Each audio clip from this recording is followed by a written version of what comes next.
Família, o Ancelotti não passou pano pra ninguém não, hein? Foi pra entrevista aí, depois desse péssimo empate da seleção brasileira contra o Equador e soltou o verbo. Falou de coisas erradas que estão na seleção. Pega a visão, deixa o like e deixa sua opinião nos comentários aí. Tamo junto. O empate sem graça contra o Equador já foi ruim. Mas o que veio depois pegou todo mundo de surpresa. Ancelotti não passou pano, foi para a entrevista e soltou o verbo. Direto, sem rodeio e com um recado claro. Tem muita coisa errada nessa seleção. O jogo foi fraco, o time travado, sem ideias. E o torcedor? Saiu decepcionado de novo. Mas dessa vez, até o treinador ficou na bronca. Ele sabia que o Brasil precisava mostrar serviço, e não mostrou. Na coletiva, Ancelotti mandou uma das declarações mais fortes desde que chegou. E já tem gente dizendo que ele mirou em jogador, na diretoria e até na postura do grupo. Então fica até o final, porque nós vamos te contar uma polêmica envolvendo Ancelotti e esse pós-jogo da seleção. Meu irmão, o empate sem graça contra o Equador já foi ruim. Mas o que veio depois pegou todo mundo de surpresa. Ancelotti não passou pano, foi para a entrevista e soltou o verbo. Direto, sem rodeio e com um recado claro. Tem muita coisa errada nessa seleção. O jogo foi fraco, o time travado, sem ideias. E o torcedor? Saiu decepcionado de novo. Mas dessa vez, até o treinador ficou na bronca. Ele sabia que o Brasil precisava mostrar serviço, e não mostrou. Na coletiva, Ancelotti mandou uma das declarações mais fortes desde que chegou. E já tem gente dizendo que ele mirou em jogador, na diretoria e até na postura do grupo. Então fica até o final, porque nós vamos te contar uma polêmica envolvendo Ancelotti e esse pós-jogo da seleção. Boa noite. Sim. O que mais agradou o senhor na seleção brasileira hoje e o que mais desagradou? Bueno, creo que ha sido a nivel defensivo un muy buen partido. Creo que el equipo ha tenido una buena actitud, orden, han tenido a veces buena presión ofensiva. Creo que atrás lo hemos hecho muy bien, no hemos concedido oportunidades prácticamente. Esto es lo bueno que hemos hecho. Y después, en la otra parte, que se podía ser mejor, con balón, con un juego un poco más fluido, pero creo que al final un empate bueno, con un buen partido, salimos satisfechos, con confianza para el próximo. Traduzindo, ele curtiu a postura da defesa, que segurou bem o Equador mesmo com o time todo desencaixado, mas ficou claramente incomodado com a parte ofensiva. E aí não tem muito como esconder. Vinícius Júnior, Rodrigo, Rafinha, todos apagados. Você esperava que o Brasil tivesse mais oportunidades de gols nesse primeiro momento, pelo pouco tempo que você conseguiu trabalhar? Creo que las condiciones del césped eran un poco complicado para jugar un juego más combinado más atrás, era más complicado controlar el balón. Creo que hemos tenido dos muy buenas oportunidades con Vini, con Casemiro en la segunda parte.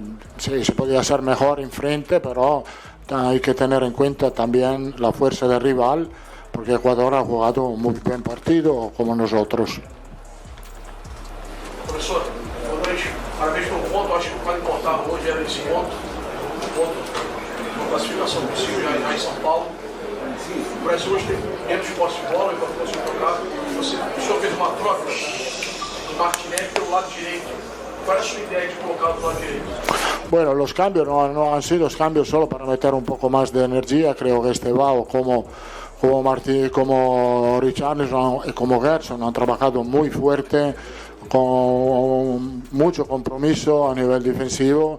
Los cambios que he hecho era solo para dar más energía al equipo y solo por esto. E claro, também rolou pergunta sobre o próximo jogo da seleção contra o Paraguai.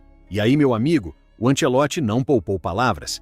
Ele sabe que a estreia deixou a desejar. E sabe também que a paciência do torcedor brasileiro não dura muito quando o time não joga bola. Quando perguntaram o que ele esperava da partida em São Paulo, o Mister foi direto ao ponto. Professor Ancelotti, Júlio César do Portal Agora do Paraná. O torcedor tinha uma expectativa de um futebol já melhor nessa largada. Porém, um ponto é muito importante para o Brasil. O que a gente já pode projetar para terça-feira para o jogo contra o Paraguai? Yo creo que contra Paraguay va a ser un partido distinto porque tendremos más oportunidad de controlar el juego. Ahí tenemos que hacer un juego, como he dicho, con más ritmo, con más movilidad, con más intensidad, y creo que lo vamos a ver acá a nuestra casa. Sim. Ele vai. Professor, o que você percebeu no jogo de hoje que você não quer que se repita de jeito nenhum no próximo jogo? O que você sentiu que faltou para que a seleção saísse com a vitória?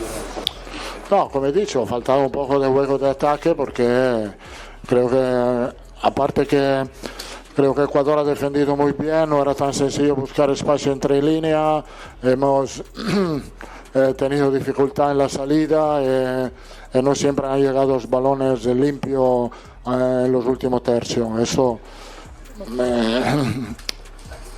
como he dicho, no quiero poner excusa, pero el campo no era tan sencillo jugar en esta condición. Agora se liga no que alguns jornalistas vieram comentando.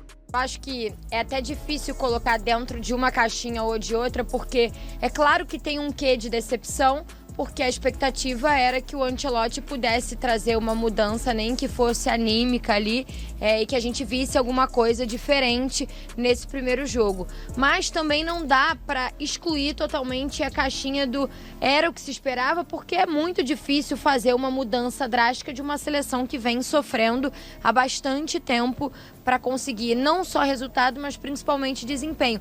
Então, é difícil pensar, apesar da expectativa criada no Ancelotti, que com pouquíssimo tempo de trabalho e com nem tanto conhecimento do material humano por completo que ele tem nas mãos, que ele conseguiria fazer uma transformação absoluta e que hoje o Brasil ia chegar e ia acabar com o jogo. E eu acho que o jogo de hoje, ele deixa desenhado, deixa escancarado o mal que um ciclo torto, um ciclo irresponsável que é o ciclo da seleção brasileira, né? Pela maneira como a CBF, maneira tosca como a CBF conduziu a seleção brasileira nesses últimos 3 anos, o mal que isso causa a uma equipe de futebol. A um desenvolvimento de um trabalho coletivo. Porque a gente fica naquela esperança de achar, de querer tratar exceção como regra, de achar que toda hora, em toda a Copa do Mundo, vai dar certo esse negócio de encaixa ali 6 meses antes e vai. Gente, futebol é processo, montagem de uma equipe é uma coisa que requer tempo. O Brasil jogou 3 anos fora do ciclo, a verdade é essa. Você vai esperar que o Ancelotti consiga num pouco tempo pelo tamanho que ele tem, né, pelo gigantismo dele, pelo currículo, pelas 5 Champions que ganhou como técnico? Beleza, acho que a gente pode esperar, eu acho que aumenta um pouco a esperança, mas vamos lá, não tem milagre. No mesmo dia em que o Brasil fez esse jogo pobre em Guayaquil, como é o futebol da seleção brasileira pobre há 3 anos, Espanha e França fizeram o jogo que fizeram hoje à tarde.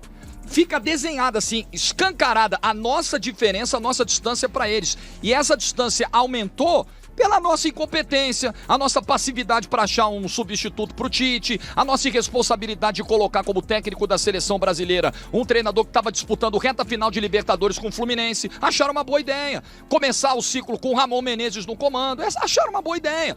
Então é isso, pessoal. A estreia foi decepcionante, a coletiva foi dura e o recado do Mister foi claro.